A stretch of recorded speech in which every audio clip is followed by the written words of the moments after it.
Donald Trump ഭരണസഭയിൽ പ്രത്യേക വകുപ്പിൽ അതായത് ഡോജിന്റെ തലവനായി പ്രവർത്തിച്ചിരുന്ന എലോൺ മസ്ക് അടുത്ത ആഴ്ചയിൽ തന്റെ ഔദ്യോഗിക സ്ഥാപനങ്ങളിൽ നിന്ന് പിന്മാറുമെന്നാണ് റിപ്പോർട്ടുകൾ. ട്രംപിന്റെ ആഭ്യന്തര വൃത്തങ്ങൾ റിപ്പോർട്ട് ചെയ്യുന്നതനുസരിച്ച് മസ്ക് ഇപ്പോൾ ഒരു അനുഭാവിയായും അനൗദ്യോഗിക ഉപദേശകനായും തുടരുമെന്നാണ് സൂചന. ട്രംപും മസ്കും തമ്മിൽ ഈ മാറ്റത്തെക്കുറിച്ച് കഴിഞ്ഞ കുറച്ച് ദിവസങ്ങളിൽ ചർച്ച ചെയ്തിട്ടുണ്ടെന്ന് ആഭ്യന്തര വൃത്തങ്ങൾ വ്യക്തമാക്കുന്നുണ്ട്.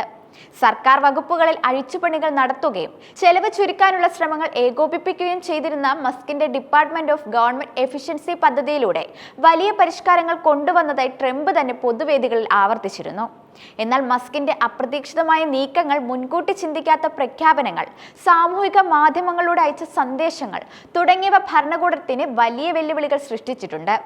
കൂടാതെ വിസ്കോൺസിനിൽ നടന്ന സുപ്രീം കോടതി തിരഞ്ഞെടുപ്പിൽ മസ്ക് പിന്തുണച്ച ഉദ്യോഗാർത്ഥി 10 പോയിന്റ് വ്യത്യാസത്തിൽ പരാജയപ്പെട്ടതോടെ അദ്ദേഹത്തിന്റെ രാഷ്ട്രീയ സ്വാധീനം സംബന്ധിച്ച ആഭ്യന്തര ആക്ഷേപങ്ങൾ ഉയർന്നിരുന്നു.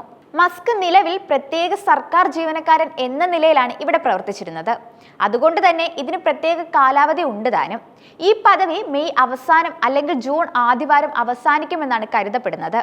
അതിനാൽ തന്നെ അതിനു മുൻപായി മസ്ക് തന്റെ സ്ഥാനം വിടുമെന്നാണ് വിലയിരുത്തൽ.